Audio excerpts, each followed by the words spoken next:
Bonsoir mesdames et messieurs, bienvenue dans ce journal et merci de vous informer sur la télévision de la famille.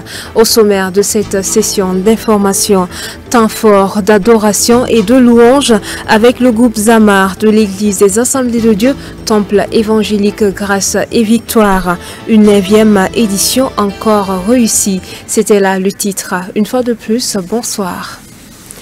Vous l'avez certainement suivi en direct sur nos antennes, la 9e édition du concert dénommé Ma reconnaissance, ma victoire, organisé par le groupe Zamar de l'église des Assemblées de Dieu Temple évangélique Grâce et Victoire TGV a tenu toutes ses promesses ce dimanche 8 octobre 2023 à Eden TBI. Moments d'adoration et de louange ont marqué cette soirée durant laquelle un focus spécial a été fait sur CVK LVD à travers une collecte de fonds pour soutenir les activités de votre média. Delphine Banissi, Moïse Kinda pour plus de détails.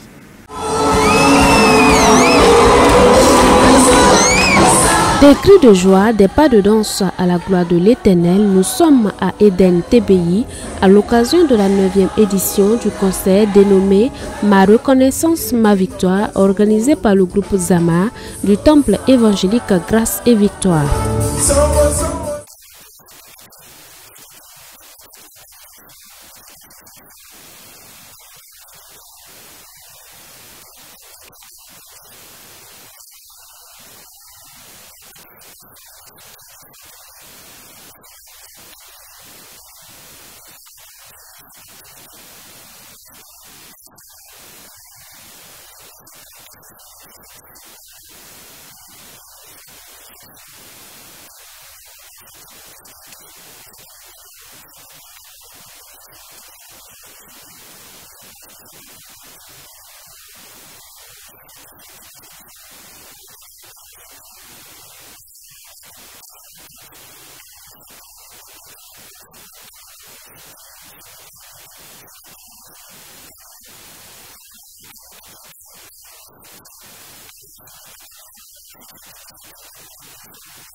Invité spécial de ce 9e acte, la chanteuse Maggie Blanchard, venue du Canada, salue cette œuvre qui sonne l'unicité pour la cause du Seigneur Jésus.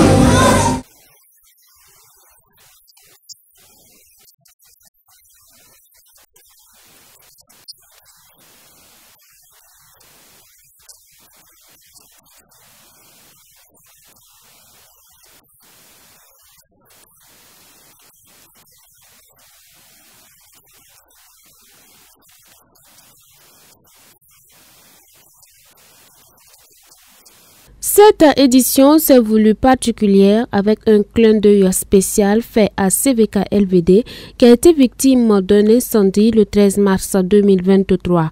Concert d'action de grâce et prière, mais aussi collecte de fonds ont fait bon ménage à cette soirée.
Fondateur délégué du Centre international d'évangélisation et promoteur de la télévision Impact TV, le docteur Mamadou Philippe Karambiri, hôte de l'événement, prône par son acte l'entraide et le soutien mutuel dans le corps de Christ.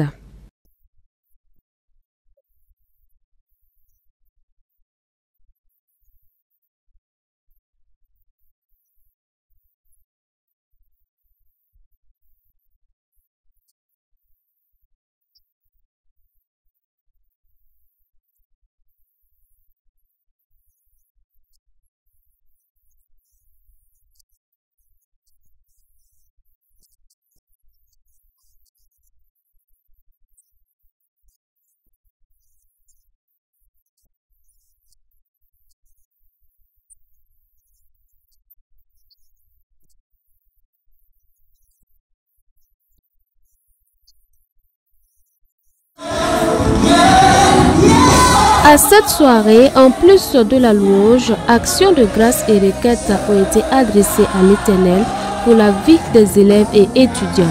Aussi, le Burkina Faso a été une fois de plus présenté au Seigneur pour un retour de la paix dans la nation. Notons qu'au-delà de cette soirée, les dons et contributions sont toujours attendus afin de permettre à votre télévision CVK LVD de reprendre de plus belle son envol. Ce fut une soirée de louange appréciée à sa juste valeur par les participants, suivant quelques réactions au micro de Delphine Banissi, Moïse Kinda.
La 16e édition du tournoi Inter-Rédaction TIR a tenu toutes ses promesses le week-end dernier.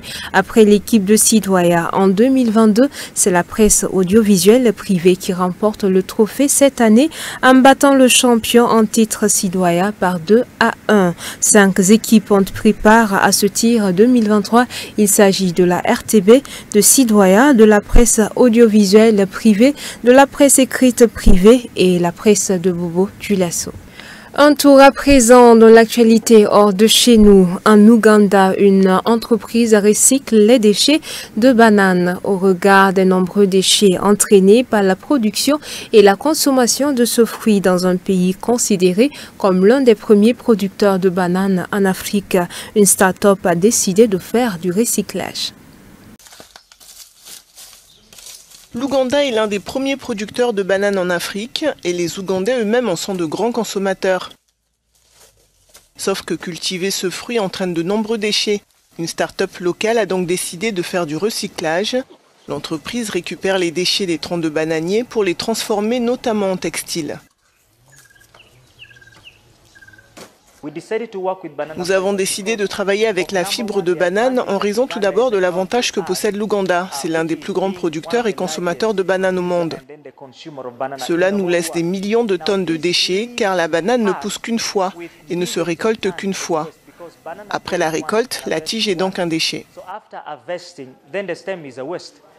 Les tiges de bananier sont séchées puis introduites dans cette machine qui les transforme en fibres résistantes. À partir de là, les possibilités sont multiples. Ces fibres permettent à l'entreprise de créer notamment des tapis, des dessous de table, une bonne idée en faveur de l'économie circulaire. Notre contribution à la chaîne de valeur consiste à apporter un revenu supplémentaire à l'agriculteur. à transformer ces déchets en quelque chose de précieux que nous vendons à nos partenaires qui fabriquent également des produits qu'ils peuvent vendre. Nous faisons cela pour créer des revenus supplémentaires, pour créer des emplois pour nous-mêmes et pour contribuer à l'industrialisation de l'Ouganda et à l'amélioration de la vie des Ougandais. Autre utilisation de ces fibres, elles permettent de fabriquer des extensions pour les cheveux. L'avantage, c'est qu'une fois utilisées, ces extensions biodégradables peuvent être enterrées pour servir de compost. Le problème avec les fibres synthétiques, c'est qu'elles sont si obstructives que partout où vous allez, même si vous allez creuser dans des jardins en ce moment, vous en trouverez. Ce qui n'est pas très écologique comparé à ces fibres-là. Elles peuvent donc pourrir et se dégrader dans le sol et cela n'empêchera pas l'eau de circuler.